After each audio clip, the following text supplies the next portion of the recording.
Welcome, welcome. Well, this past week's been spring, and now this morning I woke up and snow is back and winter is back, and I guess we're still in January, so we can expect more winter. Well, I trust that you're enjoying the many phases of weather here in Prince George and wherever you happen to be watching from. Next week, we'll see which season we get. Well, let me summarize what I've been sharing for the last 2 weeks. We are challenging ourselves, and I'm challenging you and myself to live by faith. Don't give in to fear. We have to deal with fear, but it is important that we do not allow fear to control our decisions.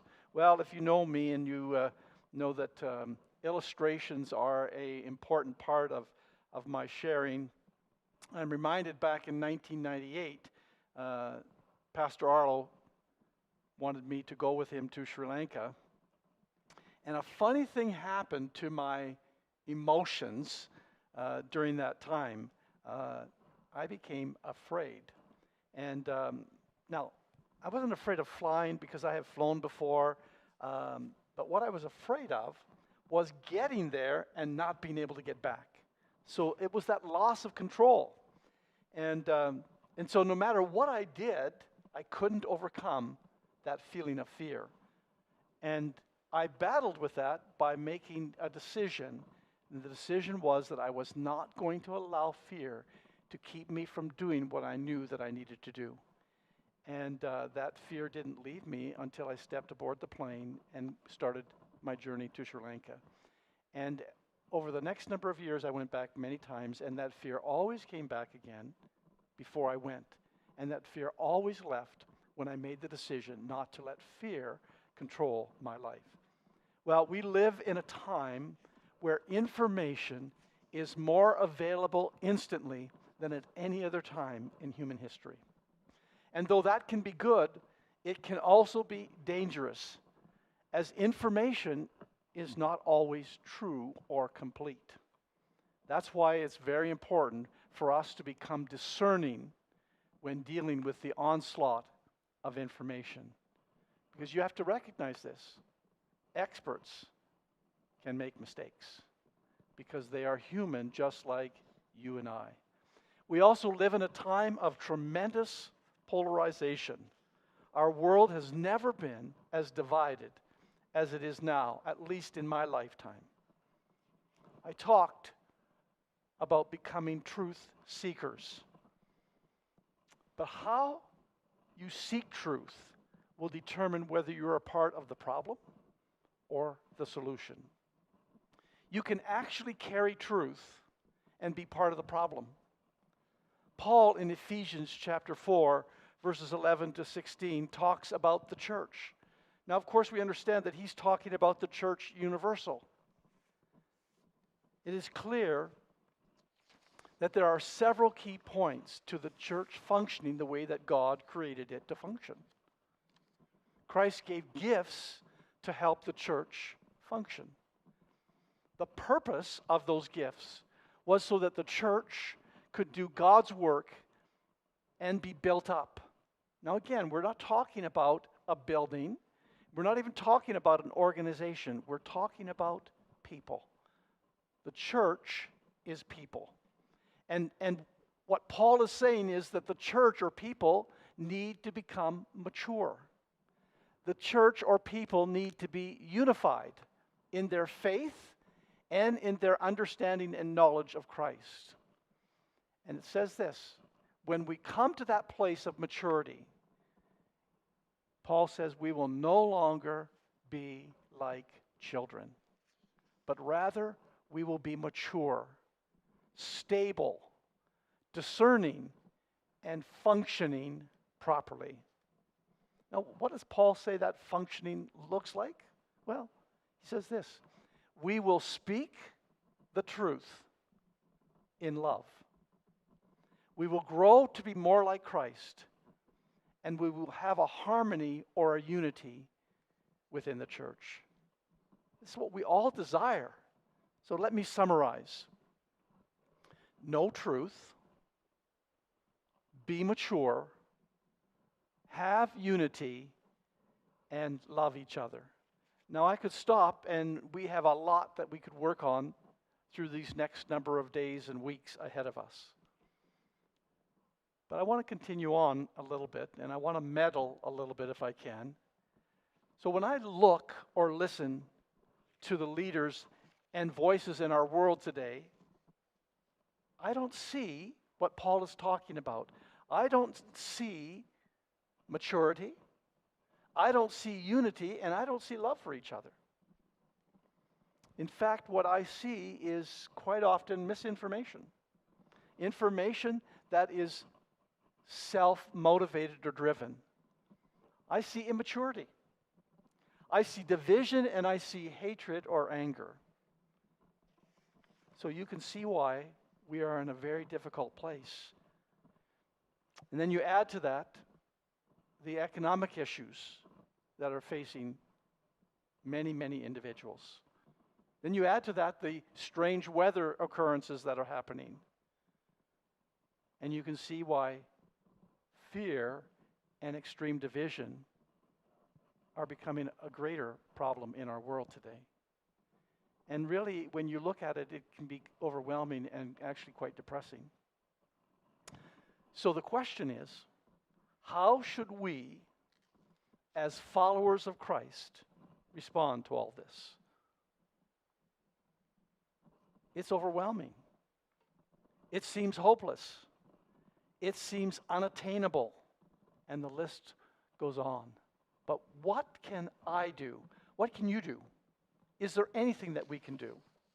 Well, the first thing we have to realize is that I or you can only change me, or you can only change you. And I do that by addressing my own personal situation. So today, I'm challenging first myself, and then each of us and each of you listening to say, I don't want to continue to live my life by fear, struggling to find truth, and trying to pick which side to land down on in our messed up world. I don't want to continue to do that. I want a transformation, and I want to bring transformation into my life. And I want to do and live my life in a way that will impact other people. Now, if I'll do that and you'll do that, what will happen is together we will make an impact on a few people. And they will do the same, and so on and so on. And all of a sudden, what is very small can become something very big. Jesus understood that when he called a very small group of individuals to follow him. And over the course of a number of years, brought life-transforming thoughts into their lives. And that small group eventually impacted the entire world. Let's get back to our world situation for a moment. I have watched and I have observed this last week, after sharing with you last week about our Prime Minister and some of the words that he said, and I still haven't heard an apology. I haven't heard him apologize for his divisive words. I still haven't heard from any politicians as to the divisive nature of our Prime Minister's words. And I'm left with just maybe this thought, and I share this thought with you, that could he possibly be sharing what they agree with? If they're not disagreeing with him, do they agree with him? I hope not. Well, you know, I did come across some information. There was an article written last week by Rex Murphy challenging the hypocrisy of our Prime Minister's words. And let me read a little bit of what I read to you this morning. And I quote, this is what was put in the National Post sometime last week. I think it was January 5th. Our leader, speaking of Mr. Trudeau, is a cynic. If the federal government's COVID response was a model of judicious management, quick response, and clear communication, Trudeau might claim some room to stir up animosity and grievance towards resistors or protesters. A model of management or even clear communication, however, it has emphatically not been. It has been clumsy, wrong, slow, and contradictory. Who left the airports open at the beginning of this plague? Who said barring flights from China was racist? Who ordered masks from communist China?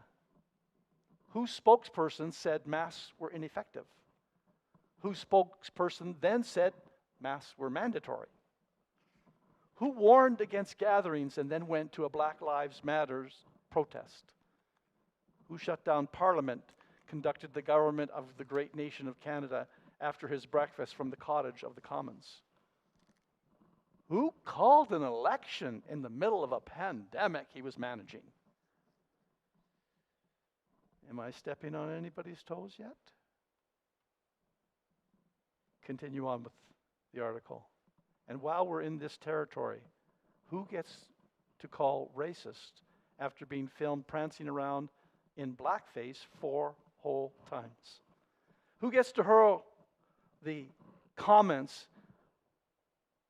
against individuals who disagree with him after leading a government that has tried to sweep sexual misconduct allegations in the armed forces under the table? Who gets to ask whether we can tolerate certain people who disagree with him when the same person has gutted the Charter of Rights and Freedoms of all Canadians throughout his COVID decrees? Under Trudeau, the Charter, his father's very glory, has turned into tissue. In much of Canada, the unvaccinated may not go where they wish, may not visit family in moments of pain, may not travel, nor enter public places without their papers. And most significantly, if you resist taking the vaccine, you are the most felonious and vile of human beings. You are Justin Trudeau's villain of the moment, an anti-vaxxer. End of quote. Sad. Now again, I understand that it will be very difficult for Mr. Trudeau to apologize for his comments. But it's necessary if he wants us to follow and to respect his leadership. It's necessary for humility to become a part of this. You see, through this whole process, what I have discovered even more is the fundamental, basic characteristic that God created us with, and that was as individuals, and that was with the freedom to choose, and even to choose disobedience. See, freedom is a basic human need. It's so important that people will die to possess it. Now, you'll just have to give me a moment. Technology, which for those of you that know me, know my wonderful love relationship to technology. We're kind of working on our photocopier here, and so I would normally have my notes printed out, but I am loaded with various technology pieces here today, and so let me continue with now a different form instead of my paper form. Well, yeah, we got to get to the right document here. Okay. It's important for each of us to take responsibility for our own thinking and our own actions. Because remember, You and I were created with this basic human need of freedom. It would also be important for any of us or any individuals who choose to be leaders to do the same thing with this challenge that I'm going to give to you. And this is my challenge to me, and this is my challenge to you, and my challenge to any leaders who would happen to listen to my words. That each of us begin with a humble stance or position at this particular time. And leaders, political leaders, this is my challenge to you. Now, I'm not brash enough to think that you actually care about what I say. But it's important for me to share with you how I feel and where I'm at.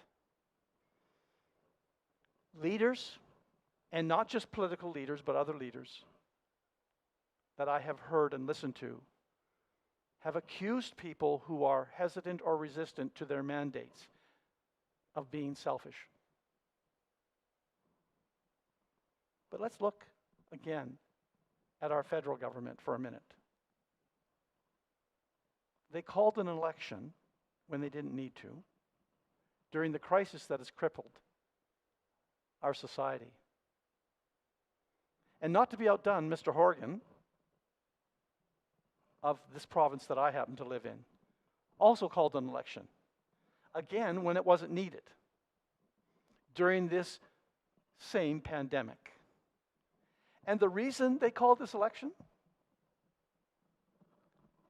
Well, they thought that they could get more power.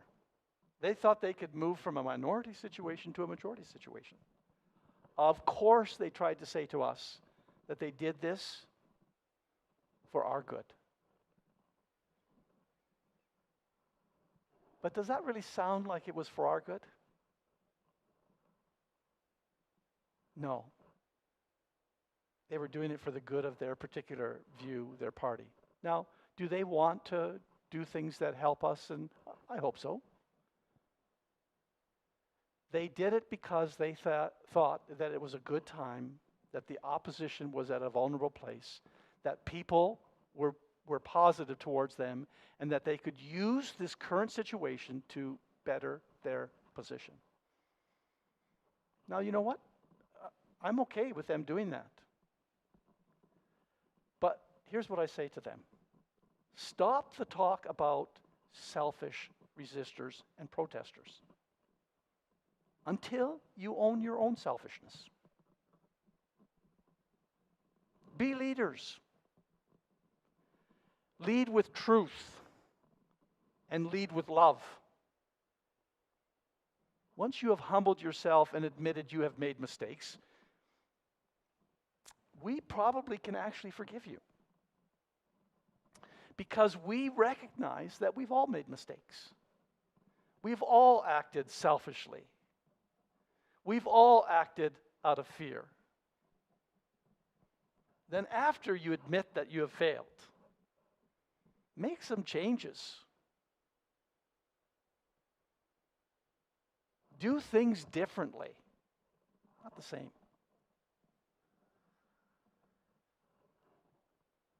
I read an article written by a doctor who's in the middle of dealing with patients and during this particular situation, and this is what he had to say.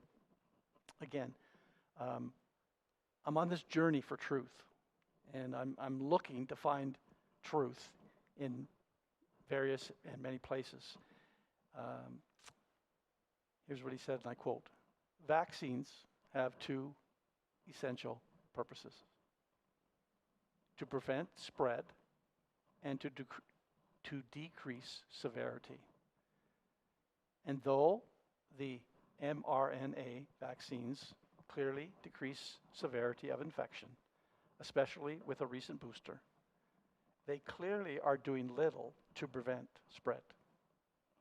This makes the mandate argument even more unconvincing. Why mandate a vaccine that doesn't prevent the spread of the pathogen? Now let me jump in before I get back to the article. I don't necessarily agree with everything that that doctor said. I don't necessarily disagree with what he said. But this one thing I'm sure of is there is truth in this principle, this mandating problem that we have. And he's talking about this. And the first step to bringing about a healing in our nation, the first step is to stop this overreach of control, manipulation, and fear.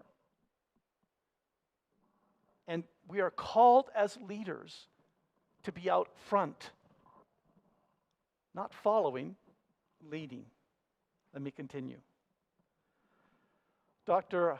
Iwasaki, a world-renowned Yale immunologist, told me, I'm quoting the doctor, that she is working on a vaccine to prevent infection altogether by blocking uptake in the nasal passages. Now, this might be a vaccine worth mandating to certain groups in the name of public safety, but it's several months away at a minimum.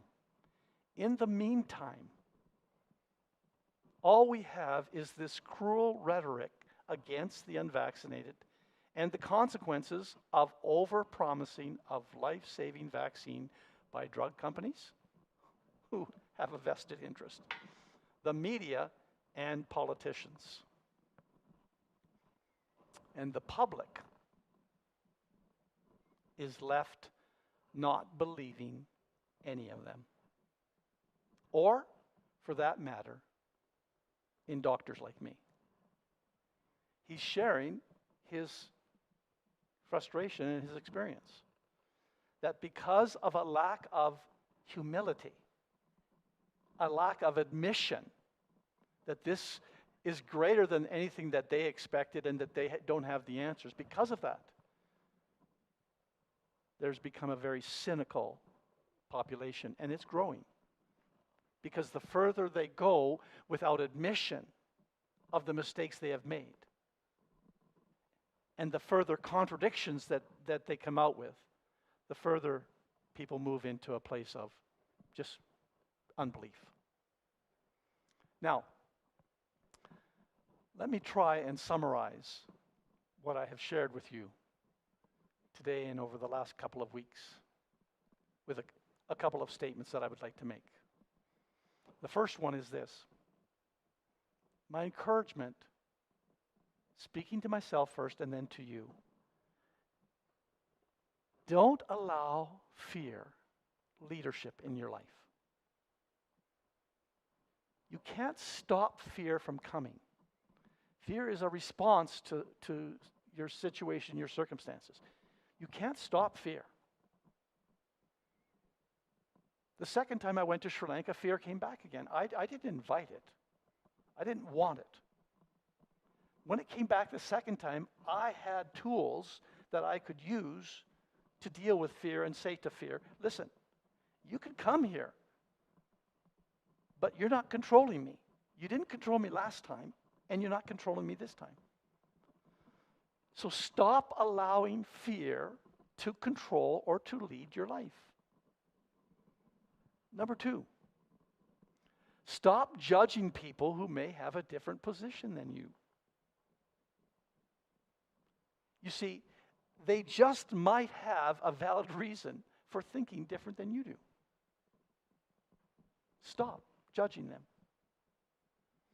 Now, I think in the next week or two, I'm going to talk more about judging. There is a right and proper time to judge. Most of us don't do it the right, proper way. We do it reactionary. But the Bible actually talks about that.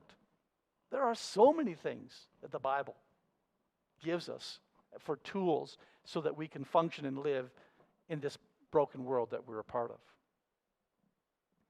So stop judging people. Stop judging them until you actually understand them. You know, I'm reminded in a series that I went through with people dealing with marriage of how we judge situations before we have the complete picture. And the story is told, a true story, of a group of people that were on a commuter train that went overnight from two communities in the United States.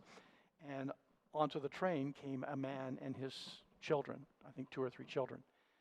And the man sat down, and the children started running around and becoming unruly.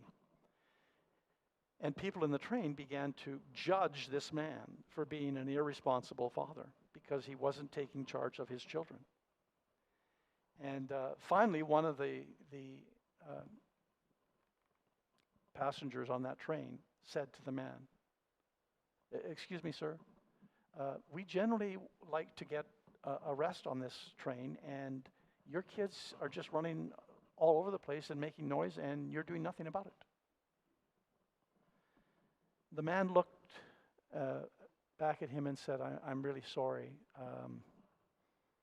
but we just came from the hospital, and their mom, my wife, just passed away, and I'm in shock. All of a sudden, that entire train had a different perception of those children. All of a sudden, they were okay with them running, talking, and carrying on because they realized what they had just been through. See, when you judge a person before you understand them, quite often you make the wrong judgment. I think one of the reasons God says to us not to judge is because we just aren't smart enough to make good judgments sometimes, because we are limited in our understanding of those individuals. So my encouragement is stop judging. And then number 3, become a discerning truth seeker. Realize, see, in order to be a truth seeker, you know what you have to actually do? You have to admit you don't know all truth.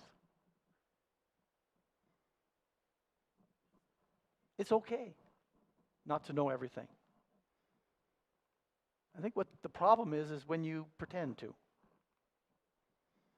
Because you'll get found out somewhere along the line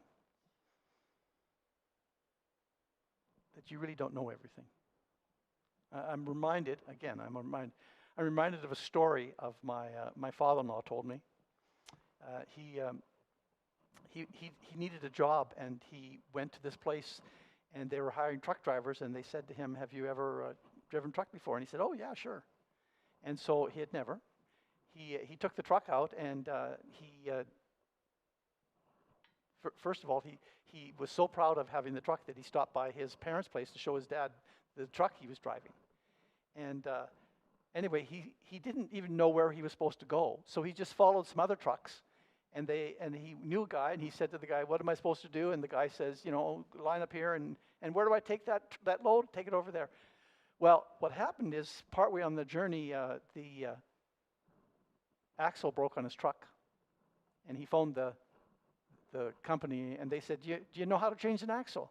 "Oh yeah, sure." He had never changed an axle on a truck. And so he stopped another trucker, and they helped him, and he finally got the axle fixed, and he got the load delivered, and he came back to the company and handed them the keys and never drove a truck again. See, eventually, if you don't know everything, it'll show. And it showed that he wasn't a trucker. And I don't think he even got paid for that wonderful experience, but he did get a great story out of that happening that he shared with me many, many years later. Learn to become a discerning truth seeker. And the 4th thing is this: learn to love better. And as a follower of Christ, we're to learn to love God better. We're to learn to love ourselves better. And we're to learn to love others better. Now, one more thing that we can do, not just for ourselves, but we can actually do for others. You see, because everything that I've just talked about, those 4 points, really deal with me or with you, the individual. And it's important that we deal with those things. But let me just turn our focus for a minute on what you and I, as followers of Christ, can do for others. In the Old Testament, there was a time when Solomon felt, because of God's direction and leading, that he needed to build this temple, and so he did that. And in 2 Chronicles chapter 7, verses 11 to 16 is a very famous passage of Scripture that people talk about quite often when they talk about the nations of the world. And let me read it to you on another one of my devices. And the other thing I have to keep doing is making sure they don't time out on me. 2 Chronicles chapter 7, starting at verse 11, says this. So Solomon finished the temple of the Lord, as well as the royal palace. He completed everything he had planned to do in the construction of the temple and the palace. Then one night, the Lord appeared to Solomon and said, so this is God's instruction to Solomon. And through Solomon, because remember, he's a leader to the nation of Israel. And we recognize that it applies to us. And this is what God said to Solomon. I have heard your prayer and have chosen this temple as the place for making sacrifices. At times I might shut up the heavens so that no rain falls, or command grasshoppers to devour your crops, or send plagues among you, that if my people, who are called by my name, will humble themselves and pray and seek my face. Remember, he's truth. So seeking God is seeking truth. And turn from their wicked ways, their selfishness. I will hear from heaven and forgive their sins and restore their land. My eyes will be open and my ears attentive to every prayer made in this place. For I have chosen this temple and set it apart to be holy, a place where my name will be honored forever. I will always watch over it, for it is dear to my heart. And if you go to the New Testament, and I could take you there and we could spend a lot of time there, but if you go to the New Testament, what you find is that you and I are the dwelling place or the temple where God lives. And so when we humble ourselves, when we respond to truth, when we love God, when we love ourselves and when we love others, and we don't give in to fear, and we don't give in to judgments, when we do those things, God says, I'm listening. And we want him to listen to our prayers. We want him to respond into our individual situations. So my challenge to myself and my challenge to each of you today is, are you going to respond to fear? Are you going to respond to self? Or are you going to respond to God and truth? And are you going to carry that truth in love? Because if you do, the first thing that happens is you'll be different. Then the second thing that happens is you'll begin to influence others to become different. We, the church, we, the followers of Christ, need to live our lives by faith and not by fear. We need to reject fear. We need to embrace truth. We need to embrace love. I'll continue next week to challenge you in this area of faith in your lives individually. I'll continue to challenge you to find truth and live in truth. So God bless you and have a great week.